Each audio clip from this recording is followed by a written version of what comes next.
కాశ్యపాన్వయ సంజాతం శరణ్యార్యపదాశ్రితం వైరాగ్యజలతిం వందే రంగరామానుజం మునిం. అందరికీ దాసోహం. మన ఆచార్యులు శ్రీ శ్రీ శ్రీ త్రిదండి శ్రీ రంగరామానుజీయ స్వామి వారు రచించిన గ్రంథాల్ని మనం చదువుకుంటున్నాం.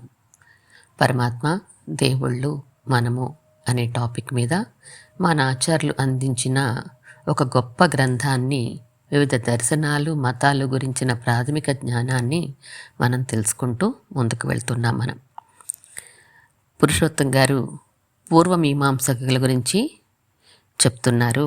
దాని గురించి చర్చ నడిచింది. వేదాన్ని ఒప్పుకుంటారు కానీ వీరు దేవుణ్ణి ఒప్పుకోరు అని చెప్పారు. ఇంకా వేదంలో 4 భాగాలు సంహిత, ఆరణ్యకం, బ్రాహ్మణం, ఉపనిషత్తు కదా. ఈ 3 కలిపింది కర్మకాండ, 4వది బ్రహ్మకాండ లేదా జ్ఞానకాండ. ఈ 3 కర్మలు ఎలా చేయాలో చెప్తే 4వ దానిలో పరమాత్మ స్వరూపం వగైరాలు చర్చించబడ్డాయి అని కూడా చెప్పారు.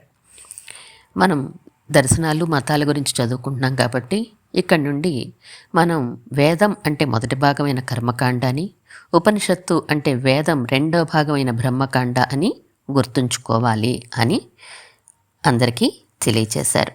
అలాగే జైమిని మహర్షి పురమీమాంస దానికి ప్రవర్తకులు అని చెప్పారు. జైమిని మహర్షి చెప్పారు ఈ మీమాంసా శాస్త్రాన్ని. అసలు మీమాంస అంటే ఏంటి అంటే, ఇదా అదా, ఇలాగా అలాగా అంటూ విచికిత్స చేయడం, వితర్కించడాన్ని మీమాంస అంటారు అని తెలియచేశారు. అంతేకాకుండా దేవతలందరికీ కూడా మంత్రస్వరూపాలే తప్ప వారికి ఒక విగ్రహం ఉండదు అని చెప్పి వారి సిద్ధాంతం అని కూడా చెప్పారు. కానీ మరి వారి దృష్టిలో కర్మలు చేసినప్పుడు ఫలితాలు ఇచ్చేది ఎవరు అని అంటే, మనం యజ్ఞాలు చేసినప్పుడు ఆ చేసిన వాడిలో ఒక అపూర్వం అనే శక్తి పుడుతుంది. ఏ కర్మ చేస్తే ఆ కర్మకి తగిన అపూర్వం పుట్టి తగిన సమయంలో, తగిన స్థలంలో ఆ చేసిన కర్మఫలం వాడి చేత అనుభవింపచేస్తుంది. ఆ కర్మఫలాన్ని ఆ చేసిన వారు అనుభవించగానే అపూర్వం కాస్త నశించిపోతుంది అని చెప్పారు. మరి పూర్వమీమాంసకులు మోక్షాన్ని ఎలా చెప్పారు అని అంటే, నిత్య నైమిత్త కర్మలు మానకుండా కామ్య కర్మల్ని విడిచిపెట్టేసి కోరిక లేకుండా చేస్తూ ఉంటే నిత్య అపూర్వం అనేది ఒక అపూర్వం పుడుతుంది. ఇది ఆ కర్మఫలాన్ని చేసిన వారి చేత అనుభవింపచేసేది కాకుండా నిత్యం వీరితో ఉండి వీరి సంసార బంధాల్ని ఛేదిస్తుంది. అప్పుడు ఆత్మస్వరూప జ్ఞానం కలుగుతుంది.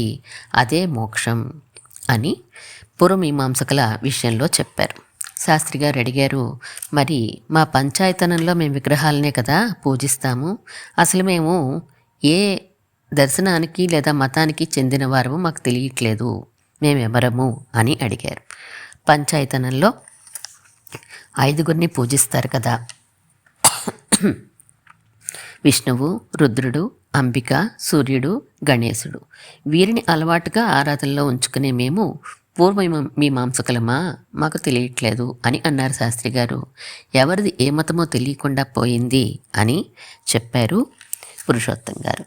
ఇంకా శైవము అలాగే అద్వైతం కూడా 2 కలిసిపోయి కన్ఫ్యూజ్ అయ్యేలాగా కలిసిపోయాయి అవి అని చెప్తూ ఇంకా వివరిస్తున్నారు అద్వైతం, శైవం గురించి.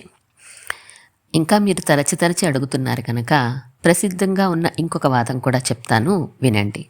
ఆచార్యుల శంకరుల వారు కొన్ని మతాల్ని అంగీకరించారు, వైదికములని. అందుచేత తత్సంబంధ దేవతలు 5గురిని ఆరాధనలో ఉంచుకొనమని ఆయన తన అనుయాయులను ఆదేశించారు. అప్పుడు మీరు ద్వైత జ్ఞానంతో ఉన్న అద్వైతులు అవుతారు. క్రమంగా భవిష్యత్తులో పరిణతి చెందగలరన్నమాట. ఇలా కూడా మీరు అనుకోవచ్చు.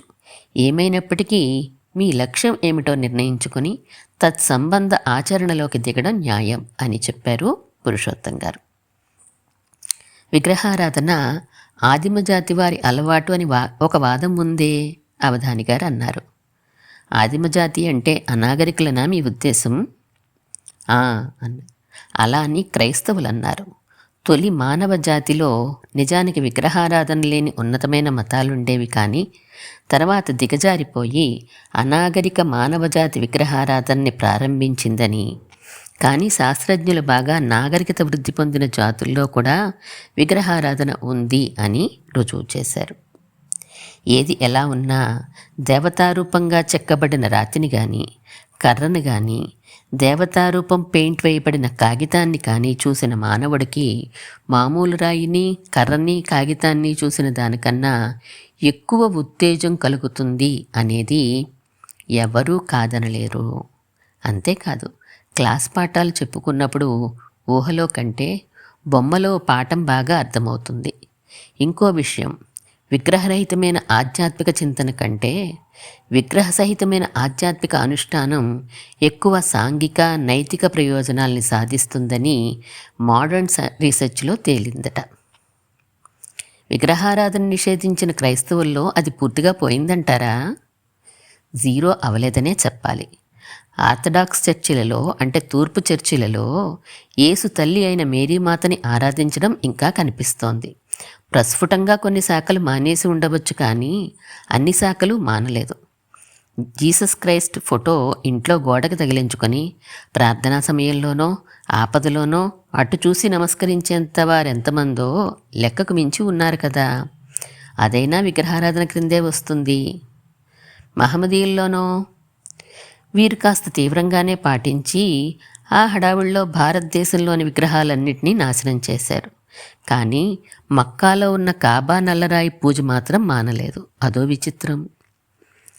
ఆచార్య శంకరులు ఒప్పుకున్నారా యథార్థంగా విగ్రహారాధనని? పారమార్థిక బుద్ధి ఉన్నవాడి విషయంలో విగ్రహారాధనని నిరసించారు. కానీ అంతటి జ్ఞానం లేని వాడికి మాత్రం విగ్రహారాధనే సులభమైన ఉపాయం అని రాజీపడ్డారు. చాలా ఆలయాల్లో ఆయన యంత్రాలు వేయించారని ప్రసిద్ధి ఉంది కదా. విగ్రహారాధనని అంగీకరించకపోతే అది సాధ్యం కానే కాదు. అందుచేత మీరడిగిన ప్రశ్నకి విగ్రహారాధనని శంకర్ల వారు త్రోసిరాజనలేదు అని మాత్రమే సమాధానం చెప్పుకోవాలి. ఇదిగో మన చర్చ పక్కకు వెళ్ళిపోయింది. పూర్వమీమాంస చెప్పండి, హెచ్చరించారు రఘురామయ్య గారు. అయ్యా, మరొక్క ప్రశ్న అయిపోనివ్వండి అడ్డుకున్నారు శాస్త్రి గారు. మమ్మల్ని స్మార్తులు అని ఎందుకంటారు? స్మృతులకి ప్రాధాన్యమిచ్చి తదనుగుణంగా నడిపించేవారు కనుక స్మార్తులని ఒక నిర్వచనం ఉంది. స్మృతులని పాటించని వారు కూడా ఉంటారా?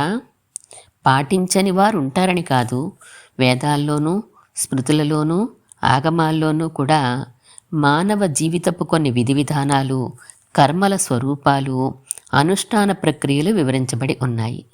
అందులో స్మృతి ప్రాధాన్యం ఇచ్చేవారు స్మార్తులు అని జనరల్గా అభిప్రాయం. అంతేకాక వివాహాది షోడశ సంస్కారాలు చేయించేవారిని స్మర్తలు అని అనడం, తత్సంబంధమైతే స్మార్తులు అనడం పరిపాటి. గృహ సంబంధమైన కార్యక్రమాలను నడిపించే వారిని స్మార్తులు అని అనడం మరొక నిర్వచనం. వేదం, స్మృతి ఈ రెండిట్లో తేడా కనిపిస్తే దేనిని పాటించాలి? పూర్వమీమాంసకులు శృతికే, అంటే వేదానికే ప్రాముఖ్యతని ఇవ్వమంటారు. అందులో స్పష్టం చేయనిది, దానికి విరుద్ధం కానిది అయితేనే స్మృతిని అంగీకరిస్తారు. మేం చేసే ఈ పంచాయతనం ఆరాధన శృతిలోదా స్మృతిలోదా? నాకు స్పష్టంగా తెలియదు, కానీ మీ పెద్దలందరూ ఆచరిస్తున్నది కనుక అది మీకు ప్రమాణమే. పూర్వమీమాంసకులకి శిష్టాచారము ప్రమాణమే. అయితే స్మృతిలోనో శృతిలోనో కంఠరవేణ నిషేధించబడకూడదు. మరి కొంచెం వివరంగా చెప్పండి. ఉదాహరణకి ఒకానొక యజ్ఞంలో ఔదంబరి అంటే మేడికర్రని వాడడం ఒకటి ఉన్నది. స్మృతి ఆ మేడిని పూర్తిగా వస్త్రంతో కప్పాలి అని చెప్తుంది. కానీ వేదం ఆ ఔదంబరిని తాకి వేదగానం చెయ్యాలి అంటుంది. పూర్తిగా కప్పి ఉంటే ముట్టుకోవడం కుదరదు కనుక స్మృతిని పక్కకి పెట్టి శృతిని అనుసరించి కొంతవరకే కప్పుతారు. అలాగే స్మృతిలో ఒక విషయం కనిపించి శృతిలో ఇప్పుడు అది కనిపించలేదనుకోండి, కానీ నిషేధము కనిపించలేదు, అప్పుడు మనం శృతిలో లేనిది స్మృతిలో ఉండదు కనుక మనకు కావలసిన విషయమున్న శృతి లుప్తమో కిలమో అయిపోయి, అంటే నష్టం అయిపోయి ఉంటుంది అని గ్రహించి స్మృతిని పాటించాలి. ఇక శిష్టాచారం అంటే పెద్దల ఆచారం పాటించి తీరాలి.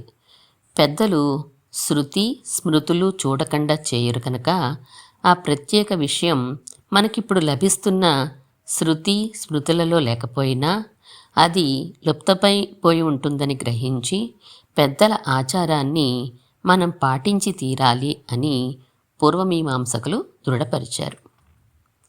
ఇక వేదంలో చెప్తే మరొక దానిలో వెరిఫై చేయనక్కర్లేదన్నమాట. అవసరం లేదు. అందుకే వేదాన్ని స్వతప్రమాణము అని అంటారు. మనకి 2 చంద్రుళ్ళు ఆకాశంలో కనిపిస్తున్నారనుకోండి, ప్రత్యక్ష ప్రమాణమే. అయినా ఆప్తులైన వారు వచ్చి ఆకాశంలో ఒకడే చంద్రుడున్నాడు అని చెప్పినప్పుడు మన కంటికి ఏదో జబ్బు వచ్చిందని మనకి తెలుస్తుంది. అంటే ప్రత్యక్షము వలన కలిగిన జ్ఞానము మళ్ళా ఇంకొక ప్రమాణం చేత, అంటే ఆప్తవాక్యం చేత వెరిఫై చేసుకోవలసి వచ్చింది.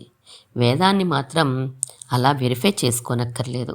అందులో ఉన్నవన్నీ ప్రమాణములే అని పూర్వమీమాంసకులు తేల్చారు.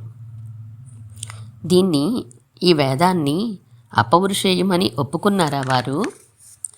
అపౌరుషేయం అని ఒప్పుకున్నారు. కానీ ఆ అపౌరుషేయంలో 2 రకాలుగా లోకంలో అర్థం చెప్తారు. మొదటిది ఏ పురుషుని చేత వ్రాయబడలేదు అని, రెండవది భగవంతుని చేత చెప్పబడినది అని. ఇందులో రెండవ దాన్ని వారు అంగీకరించరు. వేదంలో చెప్పిన యజ్ఞాలు అందరూ చేయవచ్చా? మొత్తం బ్రాహ్మణులు క్షత్రియులు వగైరా 4 రకాలు కదా. ఇందులో చేయడం చేయించడం అనే 2 అధికారాలు బ్రాహ్మణులకి ఇచ్చారు. చేయించే అధికారం తర్వాత ఇద్దరికీ ఇవ్వలేదు. ఆ తర్వాత వారికి చేసే అధికారం కూడా ఇవ్వలేదు. స్త్రీలకో స్వర్గకామో యజేత అని శృతివాక్యం. స్వర్గం కోరినవాడు యజ్ఞం చేయాలి అని.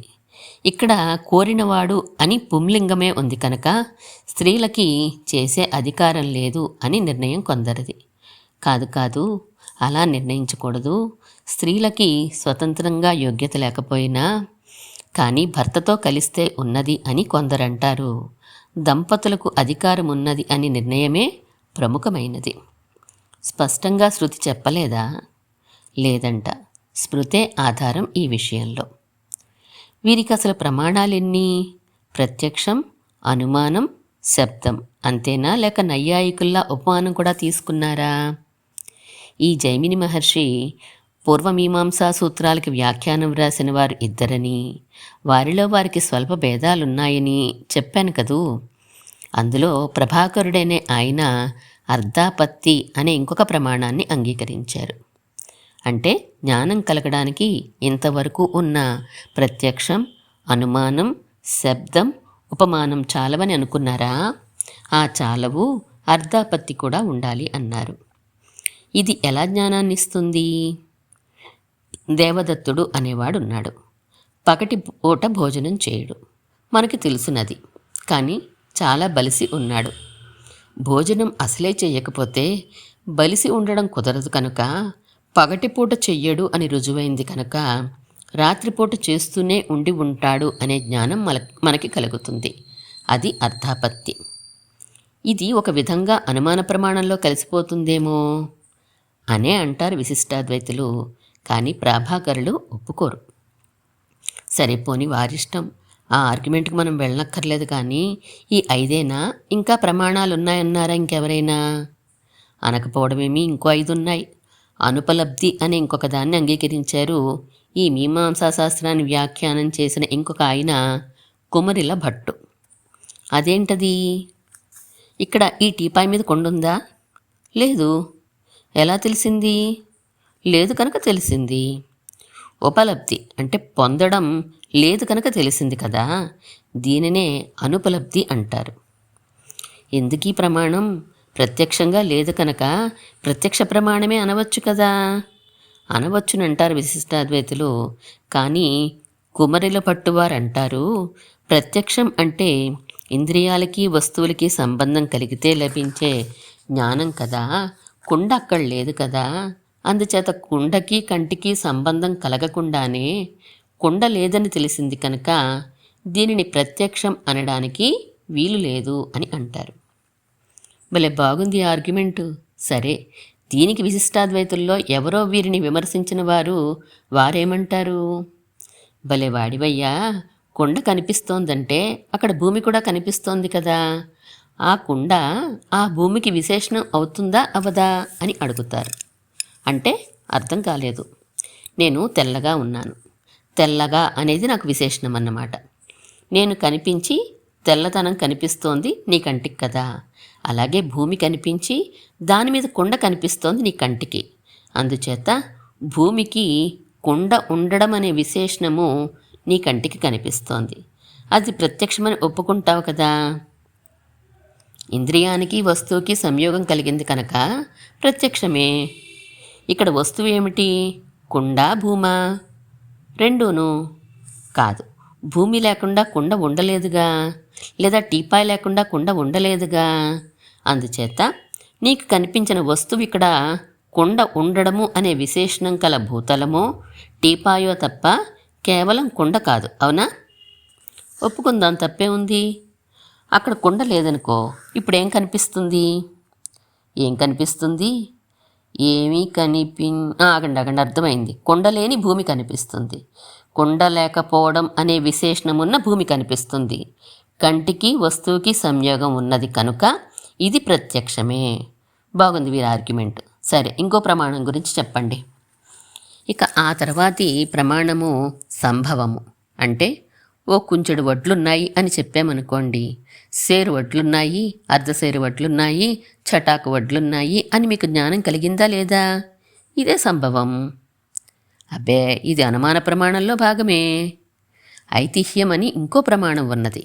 ఇలా పెద్దలు చెప్పారండి, ఆ చింత చెట్టు మీద దెయ్యం ఉంది అనే మాటల వలన కూడా జ్ఞానం కలుగుతోంది కనుక ఐతిహ్యం ఒక ప్రమాణం అన్నారు కొందరు. ఎందుకు ఇది అసలు దండగా? చెప్పినవాడు ఆప్తుడైతే శబ్ద ప్రమాణమే, ఆప్తుడు కాకపోతే ప్రమాణమే కాదు. చేష్ట అని ఇంకో ప్రమాణం ఉంది. నోటితో చెప్పకుండా చేత్తో సంజ్ఞలు చేశారనుకోండి, సంజ్ఞలు, జ్ఞానం కలిగిందా లేదా? ఇది కూడా శబ్ద ప్రమాణంలో భాగం కింద తీసుకోవచ్చు, వేరే అనవసరం. ఇక చివరిది పరిశేషం. ఒక పదానికి అనేక అర్థాలున్నాయనుకోండి, ఫలాని అర్థం ఇక్కడ కుదరదు, ఫలాని అర్థం ఇక్కడ కుదరదు అని అన్నిటినీ ఎలిమినేట్ చేసేశాక ఇక మిగిలిపోయిందేదో అదే దీని అర్థం అని నేరుగా రుజువు చేయకుండా పరిశేషం క్రింద తీసుకుంటే ఒక జ్ఞానం కలిగినట్టే కదా. ఇది అనుమాన ప్రమాణమే కనుక పెద్ద పసలేదు ఇందులో కూడా. మొత్తం మీద మీరు చెప్పిన వాటిలో సంభవము, ఐతిహ్యము, చేష్ట, పరిశేషం, ఈ నాలుగింటిని అసలు మనం వేరే ప్రమాణాల కింద కన్సిడర్ చేయనక్కర్లేదండి. ఇక ఉపమానం, అర్థాపత్తి, అనుపలబ్ధి, ఈ మూడు కూడా ఎలాగో ఒకలా ప్రత్యక్షం, అనుమానం, శబ్దంలోకి సర్దేయవచ్చు అనుకుంటాను. అప్పుడు సులువవుతుంది. మూడే ప్రమాణాలు, ప్రత్యక్షం, అనుమానం, శబ్దం, అంతే. విశిష్టాద్వైతులు, ద్వైతులు అలాగే ఈ మూడింటినే స్వీకరించారు. అద్వైతులు మాత్రం 6 ఉండాల్సిందే అని అన్నారు. 6 అంటే ఉపమానం, అర్థాపత్తి, అనుపలబ్ధి, ఈ 3 ప్లస్ ప్రత్యక్షం, అనుమానం, శబ్దం. ఇవేనా? ఇవే. జ్ఞానం కలగడానికి సాధనాలు అని మీరు ప్రమాణాలని చెప్పుకు వెళ్తున్నారు, కానీ అజ్ఞానానికి కారణాలు చెప్పలేదు. అజ్ఞానానికి చెప్పడం ఏమిటి? జ్ఞానం కలగకపోతే అజ్ఞానమే. అది కాదండి. తాడు చూసినప్పుడు పాము అన్నామనుకోండి, అది తప్పే కదా, పాము అన్న అజ్ఞానం కలిగినట్టే కదా. నవ్వారు పురుషోత్తం గారు. ఇక్కడ పామును చూడ్డాన్ని అజ్ఞానం అనరు. అజ్ఞానం అంటే ఏమీ తెలియకపోవడం, అంటే తాడు పాము 2 కనిపించకపోవడం. ఇలాంటి వాటినన్నిటినీ విపరీత జ్ఞానమనో అన్యదా జ్ఞానమనో అంటారు. ఏదో ఒకటి, నాకు ఆ టెక్నికల్ వర్డ్స్ తెలియవులేండి, కానీ ఇలా తప్పుడు జ్ఞానం కలగడం ఎందువలన? ఎందుకు ఈ విషయం మీకు? దీనివలన కదా మనం ఈ ప్రపంచం ఉందో లేదో, పరమాత్మ ఉన్నాడో లేడో తెలుసుకునేది. ఎలా? నేను చెప్పిన ప్రత్యక్షం, అనుమానం, శబ్దం చాలవా ఆ విషయాన్ని తెలుసుకోవడానికి? చాలవని కాదు, రోగానికి మందు తెలియడం ఎంత అవసరమో రోగం ఎందుకు వచ్చిందో తెలియడం కూడా అంత అవసరం. లేని పాము తాడు మీద కనిపించింది, భయపడ్డాం.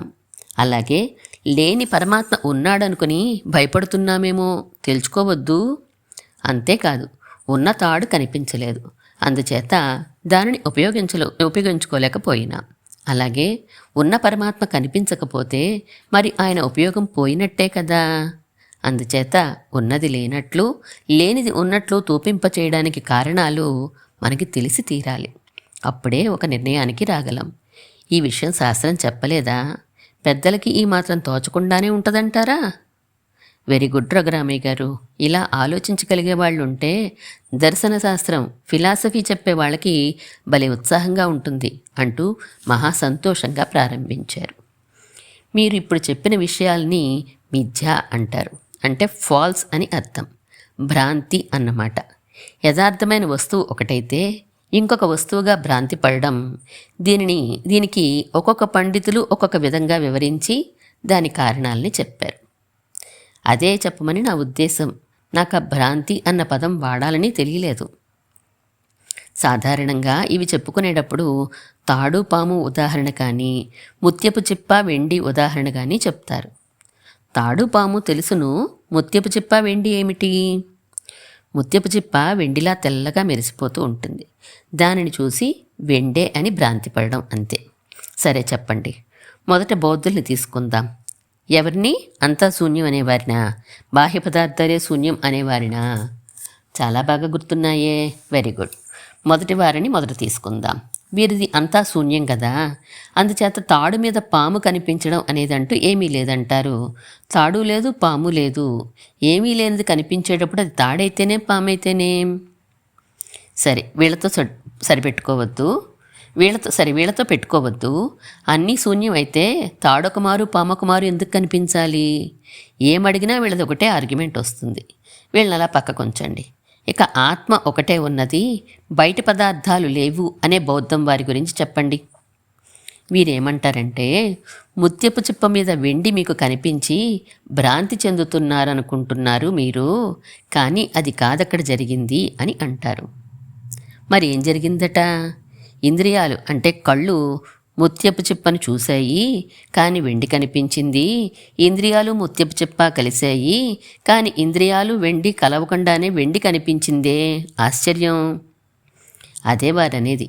ఇంద్రియ సంబంధం లేకుండానే కనిపించింది కనుక ఇది లోపలుండే జ్ఞానమే కానీ బయట ఉన్నట్టుగా కనిపిస్తోంది. ఇక్కడ నేను కూర్చుని ఇడ్లీ తింటున్నట్టుగా అనుకోగానే ఎదురుగా టేబుల్ మీద ఇడ్లీ ఉన్నట్టు కనిపించడం లాంటిదా? ఇంచుమించు. ఆత్మ అంటే జ్ఞాన ప్రవాహం.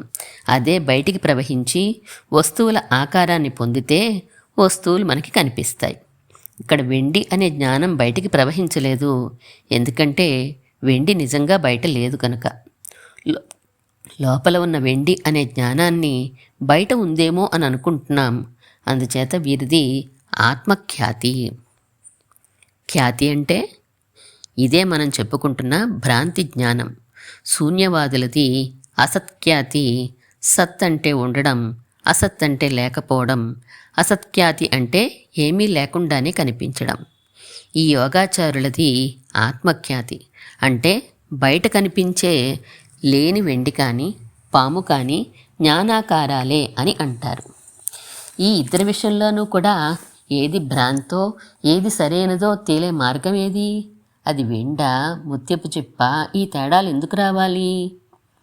చివరి లక్ష్యం వీరిదంతా శూన్యం అని చెప్పదలిచినప్పుడు ఇదేమంత అవసరం? నిజమే ఆ మాట. అందుచేత పెద్దగా ఆలోచించనక్కర్లేదు ఈ అసత్ఖ్యాతి ఆత్మఖ్యాతుల గురించి. ఇక సాంఖ్యులు ఏమంటారంటే, ముత్యపు చిప్పను చూసావు, ఇది వెండి అన్నావు. ఇది అన్నప్పుడు కన్ను చూసింది కరెక్టే, వెండి అన్నప్పుడు మాత్రం కాదు. నీ మనస్సులో ఎప్పుడో నువ్వు వెండి చూసిన జ్ఞాపకం ఇప్పుడు మెదిలింది, ఆ స్మృతి బయటికి వచ్చేసింది. ఇది అన్నప్పుడు ప్రత్యక్ష జ్ఞానం, వెండి అన్నప్పుడు స్మృతి జ్ఞానం. ఇవి రెండు కలిసిపోయాయంటారా మీరు? నీకు ఏది ప్రత్యక్షంగా కనిపిస్తోంది, ఏది స్మృతి పదంలో మెదిలింది అనే తేడాని గ్రహించలేకపోయినావు కనుక నీకు భ్రాంతి కలిగింది. ఇది కాస్త రీజనబుల్గా ఉంది. తాడుని చూసేసరికి పాము జ్ఞాపకాన్ని వచ్చి ఏం చూసామో ఏది జ్ఞాపకమో కన్ఫ్యూజ్ అయిపోయి జ్ఞాపకానికి వచ్చిందే చూసామనుకోవడం బాగుంది. కానీ తాడును చూస్తే జ్ఞాపకం వచ్చేది నాకు పాము, మా ఆవిడికి ఇంకోటి అవ్వచ్చు కదా. అలా అవ్వడం లేదే. అందరికీ తాడును చూస్తే పామే కనిపిస్తోందే. ఒకే విధమైన స్మృతి అందరికీ ఎందుకు కలగాలి? దాన్ని వారి సిద్ధాంతం వివరించలేకపోయింది. దీనిని అఖ్యాతి అంటారు. అంటే భ్రాంతే లేదు, రెండు జ్ఞానాలు యథార్థమే, తేడా తెలియలేదంతే నీకు. రెండు జ్ఞానాలు యథార్థమే అయితే అనుభవంలో పాము కాదుగా. అది కూడా ఒక లోటే వీరి సిద్ధాంతంలో. అందుకని నైయాయికులు ఇది అనేదాఖ్యాతండి అని అన్నారు. అంటే నిజంగా పామును చూసామనుకోండి, ఏమంటాం? ఇది పాము అంటాం కదా. నేను తెల్లన అంటే తెల్లన నాకు ఎలా విశేషణమో, అలాగే ఇది పాము అంటే ఇది అనే పదానికి పాము విశేషణం. ఇది సంబంధం, అవునా? ఓహో, ఇప్పుడు తాడు బదులు పామును చూస్తేనో ఇది పాము అనే అంటాం. కానీ ఇదికి పాము సరైన విశేషణం కాదు, తాడు అయితేనే సరైన విశేషణం, అవునా? అవును. అంటే ఏం జరిగిందన్నమాట? రెండు వస్తువుల మధ్యన యథార్థంగా లేని సంబంధం కల్పింపబడింది. అందుకే ఇది అన్యదాఖ్యాతి అయ్యింది. ఓహో, రెండు వస్తువుల మధ్య తేడా తెలుసుకోలేకపోయినామని సాంఖ్యులంటే, రెండు వస్తువుల మధ్య సంబంధం తెలుసుకోలేకపోయినామని నైయాయికులు అంటారు. బాగానే ఉంది. తెలుసుకోలేకపోవడం కాదు, లేని సంబంధం కల్పించబడింది. అంటే ఒక వస్తువు ఇంకొక వస్తువుగా కనిపిస్తోంది. తాడు పాముగా అయిపోయింది, లేదా తాడు పాము ధర్మాల్ని స్వీకరించింది అనాలి. ఇప్పుడు బాగా అర్థమైంది. తాడు మీద పాము కనిపించడం కాదు, తాడే పామైపోయింది. ఇది అన్యదాఖ్యాతి. ఇలా అయితే పాము కరవాలి కదా. అవును, ఆ లోటుంది ఇందులో. ఇక ఆచార్యులు శంకరులు ఏమన్నారంటే, ఇది అనిర్వచనీయ ఖ్యాతి అని. అంటే కాంట్ బి డిఫైన్డ్ అనా? పాము కనిపిస్తోంది కనుక లేదనలేము, నిజంగా లేదు కనుక ఉందనలేము. సత్ కాదు, అసత్ కాదు, సదసత్ అనిర్వచనీయము అని అన్నారు. గోడ మీద పిల్లిలా ఇదేంటి, ఉందంటే ఉంది, లేదంటే లేదు అని. ఈ భ్రాంతి ఎందువల్ల కలిగింది అని అడుగుతున్నాం. ఉందా లేదా అని కాదు, అది భ్రాంతా కాదా అని కూడా చెప్పలేదా? ఇక్కడ చాలా జాగ్రత్తగా ఆలోచించాలి. తాడు మీద పాము కనిపించింది, పామే నిజం అని అనాలనుకోండి, అప్పుడేమనాలి? తాడు లేకుండానే పాము కనిపించింది అనాలి. అంటే అది భ్రాంతి కాదు. అది భ్రాంతి అవ్వాలంటే తాడు ఉండి తీరాలి. దాన్నే అధిష్టానం అంటారు. అధిష్టానం యథార్థమైతేనే భ్రాంతి కలుగుతుంది. ఏమని? పాము అని. విచిత్రం చూసారా? తాడు నిజం, పాము అబద్ధం. కానీ తాడుంటే కానీ పాము కనిపించదు. అంటే అర్థం ఏమిటన్నమాట? భ్రాంతి అనేది ఒక యథార్థమైన వస్తువుని ఊతగా తీసుకుని కనిపించేది అని వీరి సిద్ధాంతం.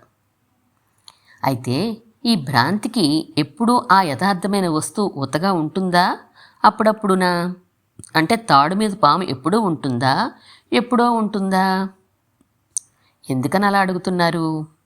తాడు పాముని వదిలించుకోలేదా అని నా ప్రశ్న. ఎప్పటికీ తాడు పాముగానే కనిపించడం లేదు కదా. ఇది తాడు కాదు పాము అని మనకి తెలిసేది ఎలాగా? ఏమో, నాకు మీరు అడిగేది అర్థం కాలేదు. దీని తర్వాత చెప్తాను వినండి. అది సత్ఖ్యాతి అని అన్నారు. సరే, సత్ఖ్యాతి అంటే ఏంటో మనము తర్వాత తెలుసుకుందాం. శ్రీమన్మహాభూతపురే శ్రీమత్కేశవ యజ్వరః కాంతిమత్యాం ప్రసూతాయ ఇతి రాజాయ మంగళం.